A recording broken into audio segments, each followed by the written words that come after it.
This life is a test and a trial. In test, it is okay to cry. Everything is okay, but giving up should not be an option. আজ এমন একজন লৌহ মানবীর কথা share করতে যাচ্ছি যার কথাগুলো প্রত্যেকটা মানুষের হৃদয়ে দাগ কাটে। লক্ষ লক্ষ মানুষ বেঁচে থাকার অনুপ্রেরণা পায়। আমরা কত কিছুর জন্য অভিযোগ করি। আজকাল এই গল্পটা শোনার পর নিজের প্রতি আপনার কোনো অভিযোগ থাকবে না, আপনার দৃষ্টিভঙ্গি পুরোপুরি পাল্টে যাবে। ইউটিউবে তার এই বক্তৃতাটি লক্ষ লক্ষ মানুষ দেখেছে। তার সেই বিখ্যাত বক্তব্যটি ছিল ইংরেজিতে।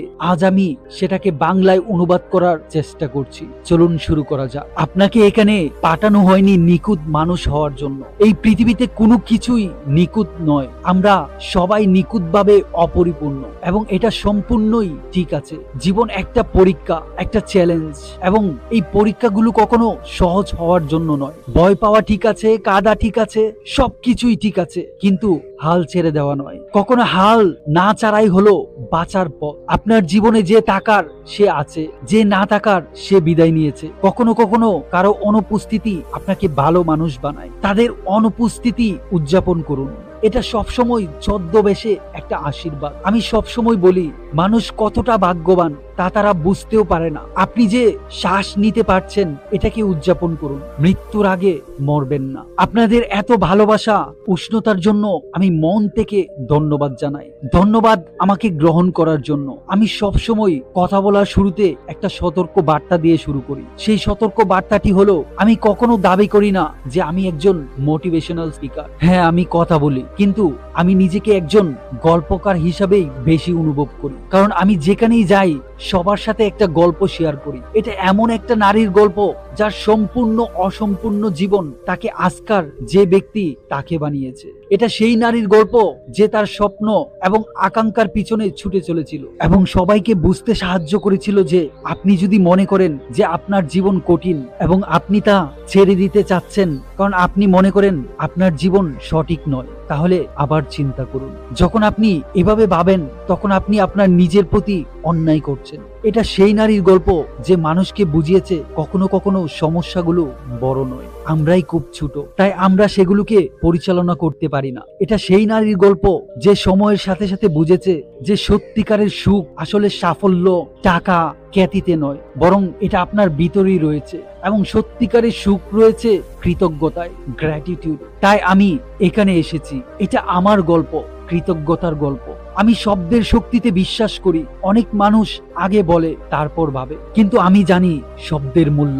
শব্দরা আপনাকে তৈরি করতে পারে, ভাঙতে পারে, আপনার আত্মাকে নিরাময় করতে পারে, এমনকি আপনাকে চিরতরে শেষও করে দিতে পারে। তাই আমি সবসময় আমার জীবনে ইতিবাচক শব্দ ব্যবহার করার চেষ্টা করি। আমি যেখানেই যাই না কেন, তারা একে বলে প্রতিকূলতা, আমি একে বলি সুযোগ। তারা একে বলে দুর্বলতা, আমি একে বলি শক্তি। তারা আমাকে প্রতিবন্ধী বলে, আমি নিজেকে ভিন্নভাবে সক্ষম বলে ডাকি। তারা আমার প্রতিবন্ধিতা দেখে আর আমি আমার সক্ষমতা দেখি। কিছু ঘটনা ঘটে আপনার জীবনে এবং সেই ঘটনা বা দুর্ঘটনাগুলো এতটাই শক্তিশালী যে আপনার ডিএনএ পরিবর্তন করে দেয়। সেই ঘটনা বা দুর্ঘটনাগুলো এত শক্তিশালী, তারা আপনাকে শারীরিকভাবে ভেঙে দেয়, আপনার শরীরকে বিকৃত করে, কিন্তু তারা আপনার আত্মাকে রূপান্তরিত করে। ঠিক একই জিনিস আমার সাথেও ঘটেছে। ঠিক কি ঘটেছিল আমার সঙ্গে আমি তা আজ শেয়ার করতে যাচ্ছি। আমি 18 বছর বয়সে বিয়ে করি এবং এটি আমি প্রথমবারের মতো আন্তর্জাতিক পর্যায়ে শেয়ার করছি। আমি একটা খুব রক্ষণশীল বেলুচ পরিবার থেকে এসেছি, যেখানে ভালো মেয়েরা কখনো তার বাবা মাকে না বলে না। আমার বাবা চেয়েছিলেন আমি বিয়ে করি এবং আমি শুধু বলেছিলাম, যদি এতে আপনি খুশি হন তবে আমি হ্যাঁ বলবো। এবং অবশ্যই এটি কখনো সুখী বিবাহ ছিল না। বিয়ের 2 বছর পর, আজ থেকে 9 বছর আগে, আমার একটা গাড়ি দুর্ঘটনা ঘটে। কোনোভাবে আমার স্বামী ড্রাইভিং করার সময় ঘুমিয়ে পড়েছিল এবং গাড়িটি কাঁধে পড়ে যায়। তিনি কোনোভাবে লাফিয়ে পড়ে নিজেকে বাঁচাতে সক্ষম হন, কিন্তু আমি গাড়ির ভিতরে ছিলাম এবং মারাত্মকভাবে আঘাতপ্রাপ্ত হই। আঘাতের তালিকাটা একটু বড়, তবে ভয়ের কিছু নেই। এখন আমি ঠিক আছে। আমার ডান হাতের রেডিয়াস আলনা হাড় ভেঙে গিয়েছিল, কবজি ভেঙে গিয়েছিল, কাঁধের হাড় এবং কলার বোন ভেঙে গিয়েছিল। আমার পুরো পাঁজরের কাছা ভেঙে গিয়েছিল এবং পাঁজরের কাছার আঘাতের কারণে ফুসফুস এবং লিভার গুরুতরভাবে ক্ষতিগ্রস্ত হয়েছিল। আমি নিঃশ্বাস নিতে পারছিলাম না। আমি মূত্রনালীর নিয়ন্ত্রণ হারিয়ে ফেলেছিলাম, মল নিয়ন্ত্রণও হারিয়ে ফেলেছিলাম। আমি যেখানেই যাই আমাকে একটা ব্যাগ বহন করতে হয়। কিন্তু যে আঘাতটি আমাকে এবং আমার জীবনকে পুরোপুরি বদলে দিয়েছিল এবং আমার জীবনযাত্রার ধারণাকে বদলে দিয়েছিল তা ছিল মেরুদণ্ডের আঘাত। মেরুদণ্ডের 3টি হাড় সম্পূর্ণরূপে ভেঙে যায় এবং আমি সারা জীবনের জন্য পঙ্গু হয়ে গিয়েছিলাম। এই দুর্ঘটনাটি ঘটেছিল একটা দূরবর্তী এলাকায়, একটা খুব ছোট্ট প্রদেশ বেলুচিস্তানের প্রান্তে, যেখানে কোনো প্রাথমিক চিকিৎসা বা হাসপাতাল, অ্যাম্বুলেন্স কোনো কিছুই ছিল না। আমি ছিলাম একদম অজানা একটা জায়গায়, সেই ভাঙাচোরা একটা গাড়ির ভিতরে।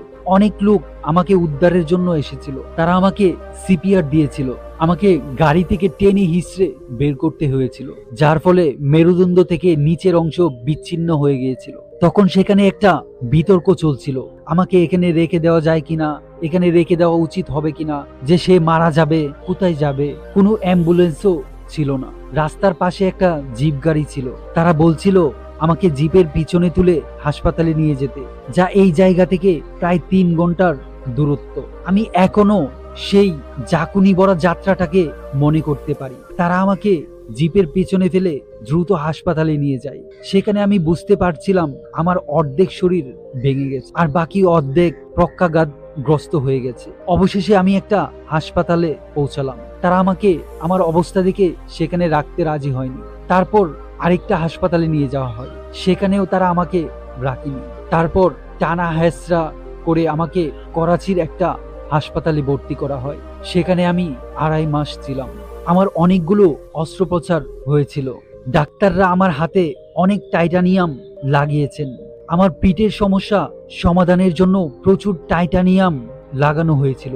এই কারণেই পাকিস্তানের মানুষ আমাকে আয়রন লেডি বলে ডাকে। কখনো কখনো আমি ভাবি কত সহজেই এই কথাগুলো আমি বলে ফেলতে পারি। ডাক্তার এসে একদিন আমাকে বলছিল, আপনি চিত্রশিল্পী হতে চেয়েছিলেন, আপনার হাত এমন ভাবে আঘাতপ্রাপ্ত হয়েছে আপনি কখনো কলম ধরতে পারবেন না। আমি চুপ হয়েছিলাম। তারপর দিন ডাক্তার এসে আমাকে বলছিল, আপনি কখনো হাঁটতে পারবেন না, কারণ আপনার মেরুদণ্ড এমন ভাবে আঘাতপ্রাপ্ত হয়েছে। তখন আমি দীর্ঘ শ্বাস ছেড়ে চুপ হয়েছিলাম। কিন্তু তৃতীয় দিন যে কথাটি ডাক্তার আমাকে বলেছিল সেটা শোনার জন্য আমি মোটেও প্রস্তুত ছিলাম না। তৃতীয় দিন ডাক্তার এসে আমাকে বলেছিল, আপনি জীবনে কখনো সন্তানের জন্ম দিতে পারবেন না। সেদিন আমি যতটুকু ধৈর্য ও শক্তি অবশিষ্ট ছিল সেটারও নিয়ন্ত্রণ হারিয়ে ফেলেছিলাম। তখন মাকে বলেছিলাম, কেন আমার সাথে এরকম।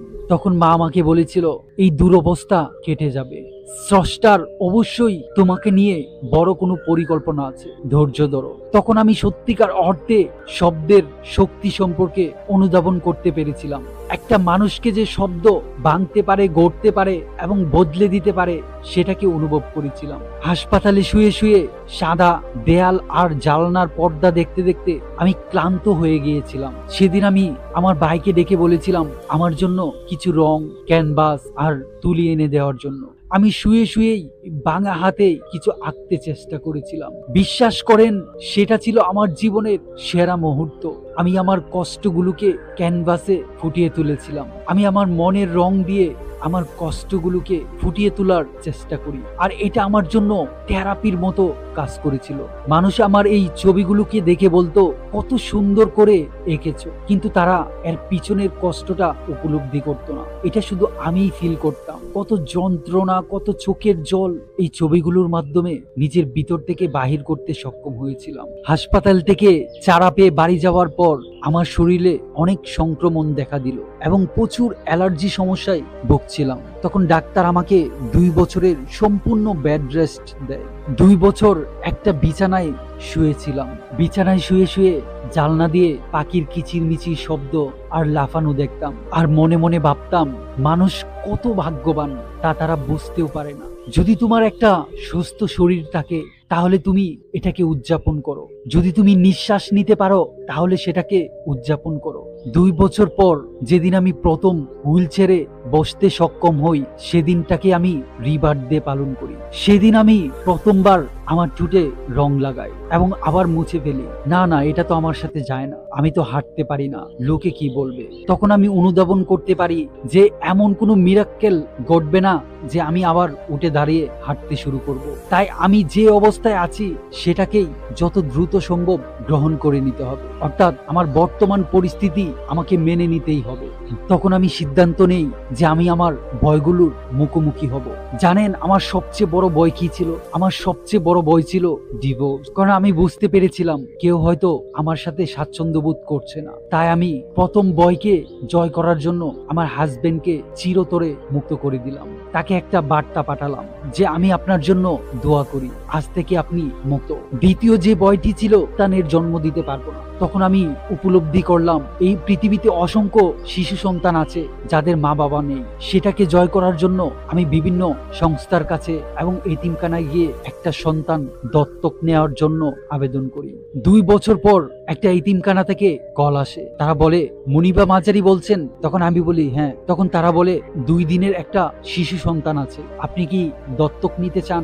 সেদিন আমি প্রথম প্রসব বেদনা অনুভব করি। মনে মনে ভাবছিলাম তারা আমার এই হুইল চেয়ার অবস্থায় দেখে আমার কাছে কি সন্তান দিবে? কিন্তু আশ্চর্যজনক ভাবে সেই সংস্থার অধ্যাপক আমাকে দেখে বলছিল এই বাচ্চার যেমন আপনাকে প্রয়োজন, আপনারও এই বাচ্চাকে প্রয়োজন, আপনি এই বাচ্চার সেরা মা হবেন। আজ তার বয়স 6 বছর। তৃতীয় যে বয়টির মুখোমুখি হয়েছিলাম তা হলো আমি যখন 2 বছর বাসায় থাকতাম তখন লোকজন আমাকে দেখে সহানুভূতি দেখাতো, আমাকে করুণার নজরে দেখতো। এটা আমার কাছে সহ্য হতো না। তাই আমি সিদ্ধান্ত নিয়েছিলাম আমি মানুষের নজরে আসব এবং নিজেকে বেশি বেশি বিভিন্ন সংস্থার সাথে, সামাজিক কর্মকাণ্ডের সাথে সংশ্লিষ্ট করতে লাগলাম। আমি পাকিস্তানের ন্যাশনাল টিভির প্রথম হুইল চেয়ারে বসা উপস্থাপক দায়িত্ব পালন করলাম এবং মডেলিং, চিত্রশিল্পী হিসেবে আমার খ্যাতি ছড়িয়ে পড়তে লাগলো। সেই ভয়টিকেও জয় করতে পেরেছিলাম। তাই আজ আমি আপনাদের সামনে। প্রতিটা মানুষের জীবনেই এমন কিছু মানুষ থাকে যারা আপনাকে অনুপ্রাণিত করে, যাদেরকে হয়তো দেখা যায় না কিন্তু তারা আপনাকে পিছন থেকে অনুপ্রাণিত করে। সেরকমই 3 জন নায়ক ছিল যারা আমাকে সবসময় অনুপ্রাণিত করত। সত্যিকারের সফলতা কখনো একা অর্জন করা যায় না, সেখানে আমি দিয়ে হয় না, আমরা থাকতে হয়। আমার সেই 3 জন নায়কের একজন হলো পাকিস্তানে প্রায়ই সন্ত্রাসী হামলা হতো। একদিন পরীক্ষার হলে কিছু সন্ত্রাসীরা একটা ছেলেকে গুলি করে এবং তার চেহারা এমন ভাবে বিকৃত হয়ে যায় এবং একদিন আমাকে বলা হলো সেই ছেলেটাকে অনুপ্রাণিত করার জন্য। তো আমি সেখানে গিয়েছিলাম, কিন্তু তাকে দেখে কি বলে অনুপ্রাণিত করব এটা ভাষা খুঁজে পাচ্ছিলাম না। কারণ তার চেহারা এমন ভাবে বিকৃত হয়ে গিয়েছিল, সে ঠিকমতো ঘ্রাণ নিতে পারছিল না, তার দাঁতগুলো নষ্ট হয়ে গিয়েছিল এবং বিশ্রী ভয়ঙ্কর অবস্থা দেখে আমি বাকরুদ্ধ হয়ে গিয়েছিলাম। কিন্তু সেই ছেলেটা আমাকে অবাক করে দিয়ে আমি তার সামনে উপস্থিত হওয়ার পর সে বলল, আপনি কি মনিবা মাজারি? আমি বললাম হ্যাঁ। তখন সে একটা হাসি দিয়ে বলে, চলুন একটা সেলফি নিয়ে নিন। আর সেই ঘটনা আমাকে অনুপ্রাণিত করেছিল। এত দুর্দশাগ্রস্ত থাকার পরেও সে নিজেকে এত সহজে মানিয়ে নিয়েছে, এটা আমাকে অনুপ্রাণিত করে। সে আমার জীবনের হিরো। তাকে দেখে আমি আরো বেটার কিছু করার ইন্সপিরেশন পাই। দ্বিতীয় যে হিরো সেটা আমার ছেলে। যখন তার 4 বছর বয়স তখন আমি তাকে একটা ফুটবল কিনে দেই। তখন সে ফুটবলটা আমার পায়ের কাছে রেখে বলে, মা লাথি দাও। সেদিন আমি নিজেকে প্রতিবন্ধী বলে মনে করেছিলাম, আমার মাথাটাকে নিচু করে ফেলেছিলাম আর চোখগুলো ভিজে গিয়েছিল। তখন আমার ছেলে হাসি দিয়ে বলে, ও মা তুমি তো লাথি দিতে পারবে না, তাতে কি হয়েছে, নাও ক্যাচ ধরো। এই ঘটনাটা আমাকে বুঝিয়ে দেয় আপনার হাতে যদি অর্ধেক গ্লাস ভর্তি পানি থাকে সেটাকে উদযাপন করুন। কতটুকু কালি আছে সেটা না দেখে কতটুকু পানি পরিপূর্ণ আছে সেটা দেখুন। তৃতীয় যে হিরো আছে সেটা আমার মা, যে আমাকে সব সময় অনুপ্রেরণা দেয়, যার কথার জন্য আজ আমি এখানে। আমি জানি এখানেও আমার মা আছে, আমি তার জন্য গর্বিত অনুভব করি। আমার পিছনের এই মানুষগুলোই আমাকে প্রতিনিয়ত অনুপ্রেরণা দেয়, তাদের জন্যই আমি বেঁচে থাকার আশা খুঁজে পাই। বিভিন্ন বিকলাঙ্গ শিশুদের সাথে কাজ করতে শুরু করি, পথ শিশু, হিজড়া, সমাজের নিপীড়িত বঞ্চিত মানুষের সাথে কাজ করতে শুরু করি। মানুষের কষ্টগুলোকে যখন শোষণ করি তখনই আমি বেঁচে থাকার স্বাদ অনুভব করি। প্রত্যেকটা দুর্ঘটনা বা অঘটনের সাথে হয়তো সৃষ্টিকর্তা আপনাকে দিয়ে বড় কোনো পরিকল্পনা গড়ে রেখেছে, তাই সেটাকে পজিটিভ ভাবে গ্রহণ। আমি যেখানে যাই নিজের সাথে পজিটিভ শব্দগুলোই ব্যবহার করি। মৃত্যুর আগে কখনো মরবেন না। এই পৃথিবীতে কেউই নিখুঁত নয়। আপনি যেমন আছেন তেমনটিকেই অ্যাকসেপ্ট করে নিন। আপনি যখন মানুষের জন্য কাজ করবেন, মানুষের দুঃখকে শোষণ করবেন, তখনই আপনি ভিতর থেকে সত্যিকার মনি বাবা মাঝারির গল্পটি শেষ করব তারই একটা উক্তি দিয়ে। আমি জানি না আমার এই গল্প কোথায় গিয়ে শেষ হবে, কিন্তু আমার গল্পের কোথাও লেখা থাকবে না যে আমি হার মেনে নিয়েছিলাম। যদি ভিডিওটি ভালো লাগে তাহলে হতাশাগ্রস্ত বা যে জীবনের কোনো মানে খুঁজে পাচ্ছে না তার সাথে শেয়ার করে একটু হলেও তার উপকার করতে পারেন। ভালো থাকবেন। ধন্যবাদ। সালামু আলাইকুম।